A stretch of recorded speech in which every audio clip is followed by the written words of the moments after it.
Bonito bonito pe bosha golbana bio kawa kana shin tamano hostu kawa kidagana ta kuchayo yo godala kasia bala hashuba te yo maisa pe maia pe diagam eka haban disaba ate nambre tumbang yid bonchobe hirku kujande ya sa ubai mule bonchoba yo hashuba te godala kasia bala መለወጫ በዓል አንዱ ነው። ወዳላ ጋዜ የደስታ የእርቅ የአብሮነት የመታደስና የተስፋ በዓልና ወቅት ነው።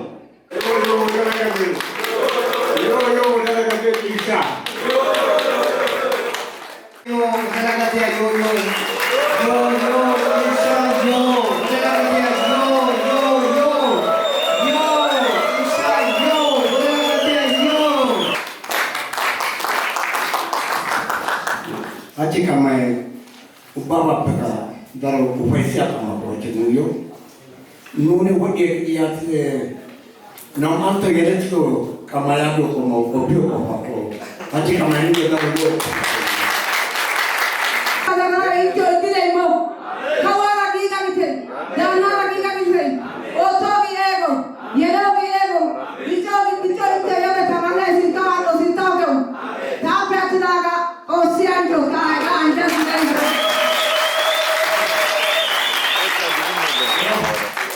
Ero matara santai kubeta mako belata asiana koya gaibe no bata kutataka gigisidi loitidi haga ubba baatidi haga ubba wodidi kaidi geldi haga no ubba kutata no isima wotidi yatidi hachi habota no wotte yatidi no hasisama mala wotida tani komiteta anje ko kursiyeta anjo ኮናው አደረሰን እኔም በጣም አመሰግናለሁ። እሺ ለረዳት ፕሮፌሰር ገነነ ገረቡ በኢፌዴሪ ሕዝብ ተወካዮች ምክር ቤት የኢትዮጵያ ምርጫ ሕዝብ ተወካይ ነው። በጣም አመሰግናለሁ። በደቡብ ኢትዮጵያ ውስጥ ነው የሚገኘው። ከቀጥታ ቦታውን ለመግለጽ ያክል ከወላይታ ሶዶ በ62 ኪሎ ሜትር ላይ ነው ያለው። ያም ቁጫ በነገራችን ላይ በሶስት መዋቅሮች ያለ ህዝብ ነው ወይም ብሔረሰብ ነው። አንደኛ ቁጫ የሚባል ወረዳ አለ። ሁለተኛ ቁጫ አልፋ ወረዳ አለ። ከዛ የሰላምበር ከተማ አስተዳደር አለ። ሰላምበር ከተማ አስተዳደር ማለት የቁጫ ወረዳ ማዕከልም ነው እና እዛ ከወላይታ ሶዶ ዋና ከተማ በ62 ኪሎ ሜትር ላይ የሚገኝ ነው ማለት ነው። ምናልባት ጠቅለል ያለ አሁንም ለመግለጽ ያክል እንዲያገባው ከዳውሮ ዞን ጋር ይዋሰናል። ከዳውሮ ብሔረሰብ ጋር ማለት ነው። በኦሞ ወንዝ ነው በአካባቢው ኡማን አጠራር። ከጎፋ ዞን ጋር ደግሞ ማዘ የሚባል ወንዝ አለ። ማዘ ብሔራዊ ፓርክ በኢትዮጵያ ውስጥ ካሉ ፓርኮች አንዱ ነው። ብርቅዬ እንስሳት ሶይንስ ቆርኬ የሚባለው የሚገኝበት ነው።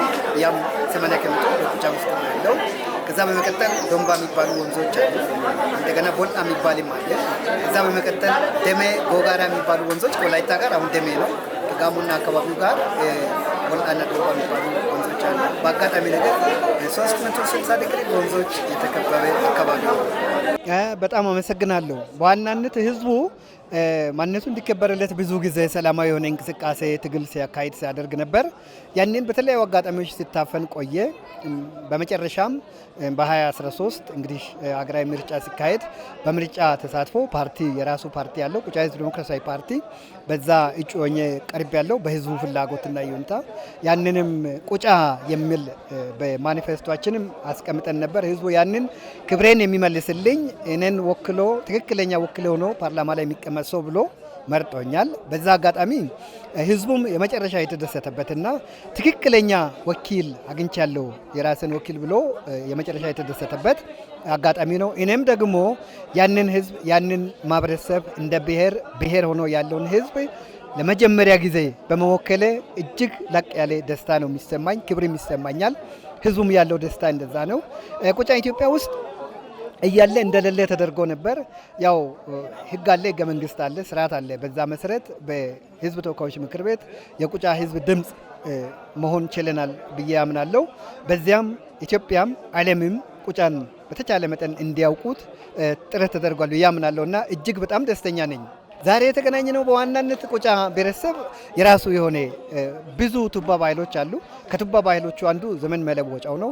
የዘመን መለወጫ በዓሉ ወዳላ ጋዜ ይባላል። ወዳላ ጋዜ ማለት በተለያየ መልኩ ምናልባትም ያለፉትን ዘመናት ወይም ጊዜን አመትን አሮጌ አድርጎ ያስባል። ያ መጥፎ ገጽታዎች ካሉም ጥሎ ወደ አዲስ ተስፋ አዲስ ብርሃን የሚሻገርበት ስለሆነ በዛ በዓል ያ በዓል ደግሞ አካታችም ነው። የሰው ልጅ የሆነ ሁሉ ብቻ ሳይሆን እንስሳትም ክብር የሚሰጥበት በፍቅር በአብሮነት የሚሻገሩበት ድንቅ የሆነ እሴት ያለው በዓል ነው። ያንን በዓል ለማክበርና በአግባቡ ከትውልድ ወደ ትውልድ ሳይበረዝ ሳይከለስ እንዲሸጋገር ለማድረግ ተገኝተናል ማለት ነው። በመቼ ቀን ነው የሚውለው ዘመን መለወጫ? በዋናነት በሳምንት መጨረሻ ነው። በሳምንት መጨረሻ ማለት ዝግጅቱ እንደ አካባቢው ወይም እንደ ቁጫ ብሔረሰብ በወራት ውስጥ ናሰን ጨምሮ ነው የሚመጣው። ከዛ በኋላ መስከረም ከመግባቱ በፊት ጳጉሜንም ጨምሮ ዝግጅቶች ይደረጋሉ። እዛ ውስጥ መስከረም ከገባ እስከ ሶስተኛ ሳምንት ድረስ ባለው ፕሮግራሞቹ እየተካሄዱ ይቆያሉ። ከዛ በኋላ ማሳረጊያዎቹ ወደ መጨረሻዎቹ የሳምንት ቀናት ቅዳሜና ይሁድ ናቸው ማለት ነው። እርድ ቅዳሜ ተካሄደ ማለት ከዛ በኋላ ጨዋታዎች፣ የተለያዩ ነገሮች እየተካሄዱ ቆይቶ የሽኝት መርሃ ግብር ረቡዕ ላይ ነው ማለት ነው። በአጋጣሚ ከረቡዕ በኋላ ጸደይ ወር ነው ወይም ወቅት ነው ተብሎ ስለሚወሰድ ከዛ በኋላ አሮጌ ዓመት ተብሎ አይታሰብም፣ አይኖርም። በአዲስ ዓመት ውስጥ በአዲስ ተስፋ የምንኖርበት ነው ተብሎ ይወሰዳል ማለት ነው። ቁጥር ምናምን አታስቀምጡም ማለት ነው? አዎ ቁጥር አናስቀምጥም። በተለምዶ ማህበረሰቡ ምንድነው የሚያደርገው? ይሄ ዘመናዊው ቆጠራ ቁጥር ምናምን ከመምጣቱ በፊት ጠጠር እየደመረ ምንድነው ገመዱላ እየቋጠረ በዛ ነው የሚደርሰው ወቅት መቀየሩን። እንደገና በአካባቢ ላይ የሚከሰቱ ድርጊቶች አሉ። አበቦች፣ የተለያዩ ደግሞ የሳር አይነት እጽዋት የተለያየ መልክ ይዞ የሚወጡበት አለ። ያንን እያየ ታሳቢ እያደረገ ይቀጥላል ማለት ነው። በጣም ጥሩ። በአብዛኛው በማህበረሰቡ ዘንድ የትኛው እምነት ተከታይ ይበዛል? ህዝቡ የተለያየ ነው። አንደኛ ባህላዊም አለ። ከኢትዮጵያ ኦርቶዶክስ ሃይማኖት ተከታይ አለ። ሰዎች በተለምዶ ፕሮቴስታንት ይላሉ።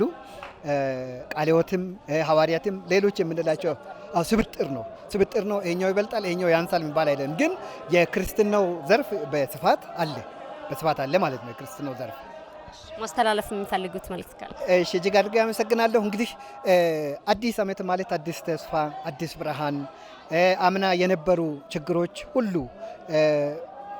ማጣትም ሊሆን ይችላል፣ ህመምም በሽታም ሊሆን ይችላል፣ ሞትም ሊሆን ይችላል። እንደ ጨለማ የሚወሰዱ ስለሆነ እነሱ ተራግፈው እንደ አካባቢም እንደ ብሔረሰብም እንደ ቁጫ ብሔረሰብም አዲሱ ዓመት አዲሱ ዘመን የደስታ የፍቅር የሰላም እንዲሆን እመኛለሁ። ለመላው ሀገራችንም ሰላሟ የሰፈነባት ደስታዋ የበዛ ፍቅር የበዛበት ጤናዋ ሁሉ የተመለሰ የተትረፈረፈ በረከት የሚገኝበት ዓመት ዘመን መለወጫ እንዲሆን ይመኛለሁ። ለቁጫ ብሔረሰብ አባላትም ሆነ ለመላ ኢትዮጵያ ሕዝቦች እንኳን አደረሰን እንኳን አደረሳችሁ ለማለት ፈልጋለሁ።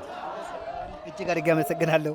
በሌሎች አካባቢዎችም ቁጫም ጭምር ችግሮች ከተፈቱ በኋላ ሰፋ አድርገን ማክበር ነው የምንፈልገው ወደፊት።